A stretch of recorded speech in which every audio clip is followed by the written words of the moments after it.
সকলোকে নমস্কাৰ জনাইছোঁ।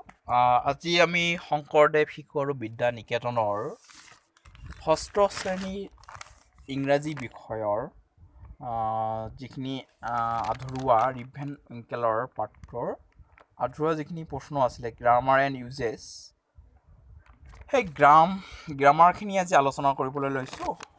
সকলোৱে ভালদৰে বুজি ল'ব আৰু বহীত তুলি ল'ব। এতিয়া আমি দেৰি নকৰাকৈ, যিহেতু আগৰ পাঠৰ প্ৰশ্ন উত্তৰখিনি আলোচনা কৰা হৈছিলে, তো যিসকলে এতিয়ালৈকে আগৰ প্ৰশ্নখিনি চোৱা নাই বা আগৰ প্ৰশ্নৰ উত্তৰখিনি এতিয়ালৈকে উঠোৱা নাই, মই তলত ইয়াৰ ডেছক্ৰিপশ্যনত মই দি দিম লিংকটো, পাৰিলে তাত গৈ চাই লিখিব পাৰিব চাইছে। এতিয়া আমি সেইটো পাৰ্টৰ ৰিভেন উইংকেল পাৰ্টটোৰে আমি যি গ্ৰামাৰ ছেকশ্যন আছিলে এই গ্ৰামাৰ ছেকশ্যনখিনি আলোচনা কৰিম আৰু সকলোৱে আশা কৰোঁ ভালদৰে বুজি লৈ পিনে তুলি ল'ব। এতিয়া আমি দেৰি নকৰাকৈ পোনে পোনে আৰম্ভ কৰিবলৈ লৈছোঁ। 1 নম্বৰ কি কৈছে, ফিল ইন দ্য ব্লাংকছ ক্লজিং the correct adverbs from the box given বিল'।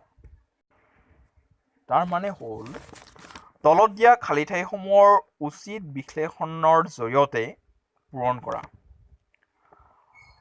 বা ইয়াত আমাৰ খালী ঠাই পূৰ্ণ কৰিব দিছে আৰু এই খালী ঠাইখিনি আমাৰ ওপৰত কেইটামান শব্দ দিয়া আছে। এই শব্দখিনি আমি উচিত ব্যৱহাৰ কৰি আমাৰ বাক্যটো পূৰণ কৰিব লাগে। আৰু ইয়াত মই আপোনালোকৰ বুজাৰ সুবিধাৰ্থে মই কি কৰিছোঁ, অসমীয়া অৰ্থখিনিও দি দিছোঁ। গতিকে তোমালোকৰ বুজাৰ সুবিধাৰ কাৰণে সেইটো কৰিছোঁ।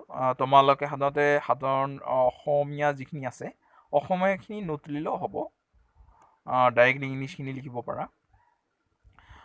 তো মই যিহেতু দিছোঁ, তোমালোকে একমাত্ৰ মই বুজাৰ কাৰণে, তোমাৰ যাতে বুজাত সুবিধা হয় সেইটো কাৰণে দিছিলোঁ।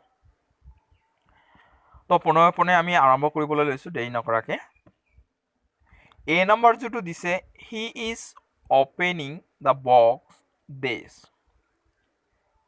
এই খালী ঠাইত কি ইয়াত ওপৰত 4টা অপশ্যন দিছে যে completely, beautifully, fairly, carefully, loudly. এতিয়া এইখিনি বাক্যত আমাৰ এনেদৰে দিয়া হৈছে যে he is opening the box. তাই এটা বক্স কি কৰিছিল, অপেন কৰি আছিল, খুলি আছিলে। কি? কেয়াৰফুলি। কেনেদৰে? কেয়াৰফুলি, সাৱধানেৰে, খুব সাৱধানতাৰে তেওঁ কি কৰিছিলে, এটা বক্স কি কৰিছিল, খুলি আছিল। অপেন মানে খোলা। তাই তাৰপিছত আমাৰ বি নম্বৰ অপশ্যনটোত আছিলে আই ডেষ্ট ফৰগেট এবাউট ইট। মই একেবাৰে এনচাৰটো কৰি দিছোঁ, ইয়াত প্ৰশ্নটোত উঠাই দিয়া নাই, তোমালোকে প্ৰশ্নটো উঠাই ল'ব পাৰিলে। আই ডেষ্ট ফৰগেট এবাউট ইট, ইয়াত হ'ব completely. I completely forgot about it. Number C, it is a days written novel. ইয়াত বিউটিফুলি আমি সুন্দৰভাৱে লিখিব পাৰোঁ। তো সেইকাৰণে এনেদৰে লিখা হৈছে যে ইট ইজ এ, ইয়াত বিউটিফুলি ইউজ হ'ব, beautifully written novel. Number D, Mira is reading the poem this. Actually loudly হ'ব ইয়াত, কাৰণ ডাঙৰকৈ পঢ়াৰ কথা কৈছে। ইয়াত ডাঙৰকৈ পঢ়ি আছিল, সেইটো কাৰণে লাউডলি মানে ডাঙৰ শব্দটো ব্যৱহাৰ কৰা হৈছে। মীৰা সেইকাৰণে কোৱা হৈছে যে Meera is reading the poem loudly. Number E, she is fairly beautiful. ইয়াত ফেয়াৰলি মানে যথেষ্ট হ'ব, সেইকাৰণে কৈছিল হি ইজ ফেয়াৰলি বিউটিফুল। তাৰপিছত আমাৰ নেক্সট পেয়াৰটালৈ যাম, নেক্সট শাৰীটোলৈ যাম।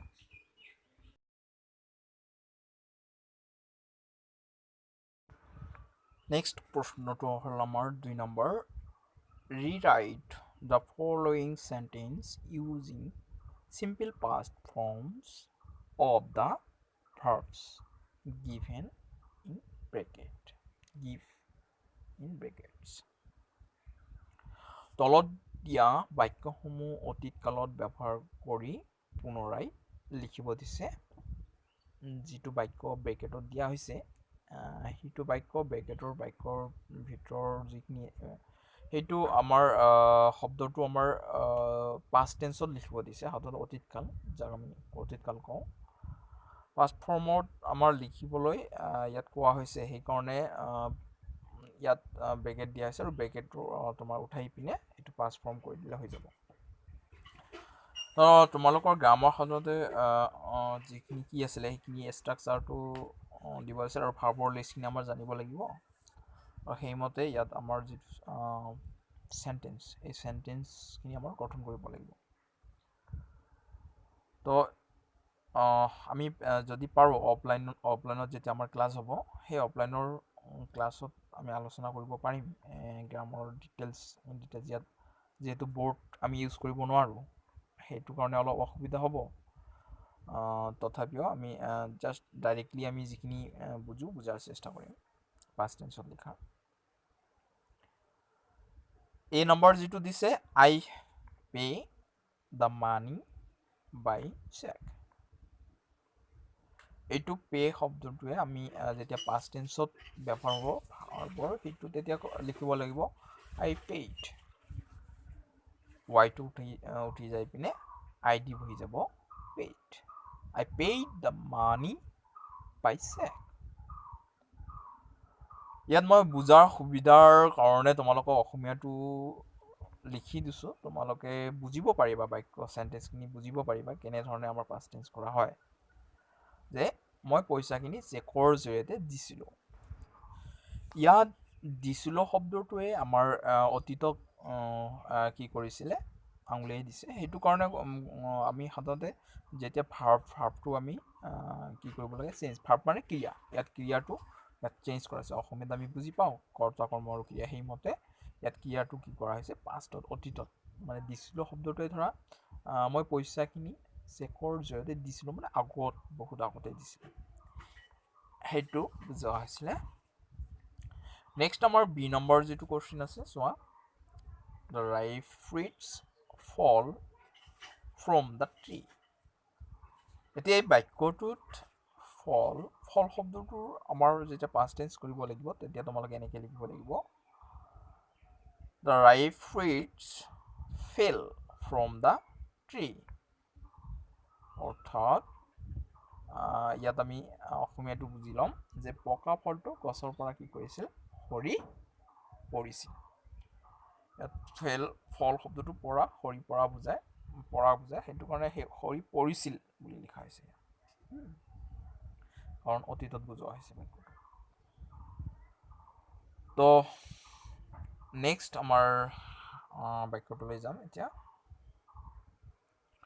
সকলোৱে ভালদৰে তুলি ল'বা আৰু যিসকলে এতিয়ালৈকে মোৰ চেনেলটো লাইক ছাবস্ক্ৰাইব কৰা নাই আৰু মোৰ যদি কিবা ভুল হৈ থাকে তোমালোকে কমেণ্ট বক্সত মোক জনাব পাৰিবা মই নেক্সট যিবিলাক আছে এইবিলাক শুধৰণি কৰিবলৈ চেষ্টা কৰিম যদি কিবা ভুল হৈ থাকে মোক কমেণ্ট বক্সত জনাই দিলে হ'ব নেক্সট আমাৰ চি নম্বৰ প্ৰশ্নটোলৈ যাম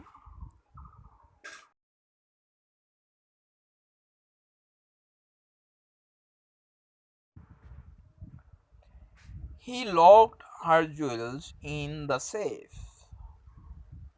জুৱেলছ মানে সাধাৰণতে অলংকাৰ বা যিবিলাক মূল্যৱান ৰত্ন বুজায় সেই মূল্যৱান ৰত্নবিলাক বস্তুখিনিক বুজোৱা হৈছে সি মানে হ'ল তাই সি লকড ইডি লাগি যাব her jewels in the safe অৰ্থাৎ তাইৰ যিখিনি অলংকাৰ এই অলংকাৰখিনি সযতনে কি কৰিছিলে থৈ দিছিল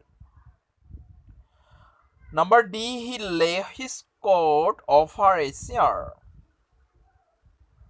অৰ্থাৎ ইয়াত কি যাব লে শব্দটো লেইট হৈ যাব he laid his coat over a chair অৰ্থাৎ সি তাৰ কোট যিটো কোট আছিলে এই কোটটো চকীখনৰ ওপৰত কি কৰিছিলে মেলি দিছিল আমি অতীতত কৈছিলোঁ কথাটো এতিয়া আমি যদি নাম্বাৰ ই লৈকে যাওঁ ইত কি কৈছে she lie about her age in order to get the job ইয়াত লাই শব্দটো ইয়াতো ইদি লাগি যাব she lied about her age in order to get the job এতিয়া আমি 3 নম্বৰ প্ৰশ্নটো চাম 3 number find out the adjective used in the lesson and make sentence with them পাঠত থকা বিশেষণসমূহ বিচাৰি বাক্য ৰচনা কৰিব দিছে যিবিলাক বিশেষণ আছিলে এডজেক্টিভ আছে এই এডজেক্টিভ শব্দবিলাক ওলাই পিনে আমাক কি কৰিব দিছে বাক্য ৰচনা কৰিব দিছে তাৰে আমি কেইবাটাও এডজেক্টিভ ওলাই পিনে আমি বাক্য ৰচনা কৰিম প্ৰথম যেটো এডজেক্টিভ আছে আমি পাইছো সিম্পল মানে ইয়াৰ অসমীয়াটো দিছো তোমালোকে অসমীয়াটো নতুলিলে হ'ব যা বুজাৰ কাৰণে সুবিধাৰ কাৰণে মই দি দিছো তোমালোকে মাত্ৰ ইংলিশটো বাক্য ৰচনাত আমি যেনেকৈ লিখো ইংলিশটো ইংলিশে লিখিম আৰু অসমীয়াটো অকল বুজাৰ কাৰণে দিছো তোমালোকে নতুলিলেও হ'ব এনে বুজাৰ কাৰণে চাব পাৰা কিন্তু তুলিব নালাগে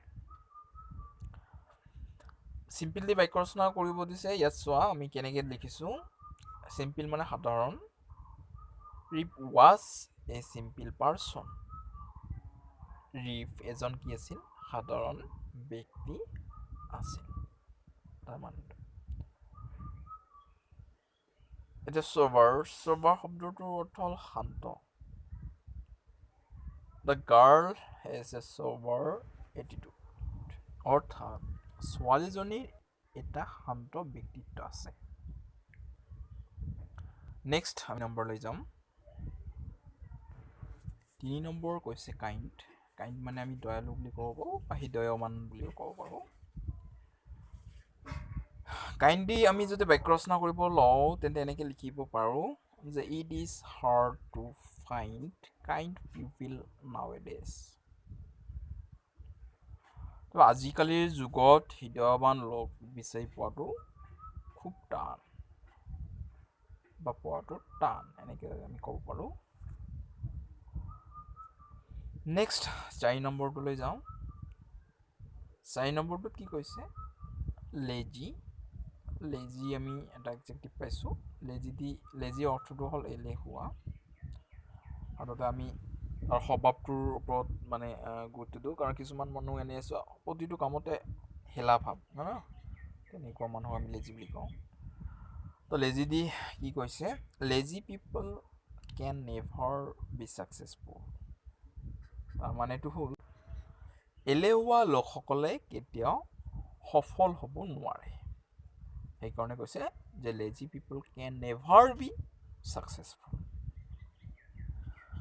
নেক্সট আমি 5 নম্বৰ লৈ যাম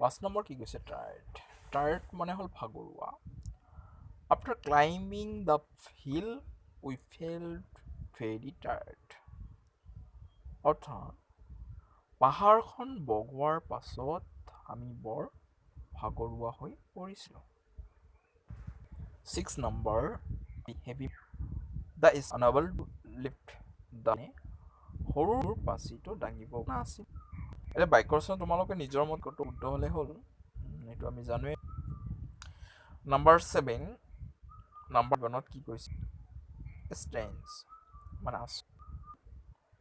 সিদিনা বৰ আচৰিত ব্যৱহাৰ কৰি সেইদিনা তেওঁ বৰ আচৰিত ব্যৱহাৰ কৰিছিল। নাম্বাৰ 8 শৰ্ট মানে হ'ল চুটি। He picked up a short rope মানে সি চুটি ৰছী এডাল বুটলি লৈছিল।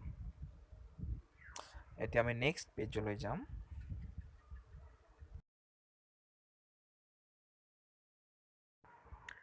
Number 4, rearrange the following sentence in order to their sequence of events. অৰ্থাৎ তলৰ দিয়া বাক্যসমূহ ক্ৰম অনুসাৰে সজোৱা। ইয়াত কেইটামান অপশ্যন দিয়া আছে। অপশ্যন কেইটা মই অসমীয়াতো ভাঙনি কৰি দিছোঁ যাতে তোমাৰ বুজাত সহায় হয়। সেইটো কাৰণে দিছোঁ। তোমালোকে আমি প্ৰথমতে অপশ্যন কেইটা বুজি ল'ম, তাৰপিছত আমি সজাম। যে ইয়াত অপশ্যন কেইটামান দিয়া আছে, এই অপশ্যন কেইটা ওলট পালটকৈ দিয়া আছে। তোমালোকে কোনটো অপশ্যন আগত আহিব, কোনটো পিছত যাব, কোনটো মাজত থাকিব, সেইটো তোমালোকে নিজে সজাই ল'ব লাগে বাক্যকেইটা। এই নম্বৰ অপশ্যনটো দিছে ৰিপ agreed to carry the man's barrel into the valley. অৰ্থাৎ ৰিপ মানুহজনৰ পাত্ৰটো উপত্যকালৈ লৈ যাবৰ বাবে সাজু হ'ল। তো এই বাক্যটো আমাৰ প্ৰথমতে দিব পাৰোঁ নেকি? নহয়, এই বাক্যটো প্ৰথমত নহ'ব, আমি বুজি পালোঁ। কাৰণ ইয়াতো মাজৰ পৰাই আৰম্ভ কৰিছে। আমি সকলোকেইটা অপশ্যন আগতে বুজি লওঁ, তেতিয়া আমি তাৰপিছত সজাই ল'ম। নেক্সট আমাৰ বি নম্বৰ অপশ্যনটো দিছিলে one day Rip and Winkle fell asleep in the mountains. অৰ্থাৎ এদিন ৰিপ ভেন উইংকেলে পৰ্বতত শুই পৰিল। চি নম্বৰ অপশ্যনটোত কৈছে ই ৱেক আপ আফটাৰ 20 years. তেওঁ 20 বছৰ পাছতহে সাৰ পাইছিলে। তাৰপিছত নম্বৰ ডি অপশ্যনত কৈছিল after drinking the pink water from the barrel, he fell into a deep sleep. অৰ্থাৎ পাত্ৰটোৰ পৰা গোলাপী ৰঙৰ পানীখিনি খোৱাৰ পাছত তেওঁ গভীৰ টোপনিত লালকাল হ'ল। Number E he wake up when he heard a man calling him. তেওঁ ইয়াত অসমীয়াটো ভুলকৈ অলপ ভুল হৈছিল, চাবা তোমালোকে। তেওঁক এজন মানুহে তেওঁৰ নাম মাতি থকা শুনি কি পাইছিলে? সাৰ পাইছিল। এনেকৈ হ'ব, তোমালোকে এইটো চাই ল'বা। এতিয়া মই অপশ্যনৰ এনচাৰকেইটা মই দি দিছোঁ। এনচাৰকেইটা মই ডাইৰেক্টলি লিখি দিছোঁ, তোমালোকে চোৱা। বি নম্বৰটো আগত হ'ব one day Rip and Winkle fell asleep in the mountains.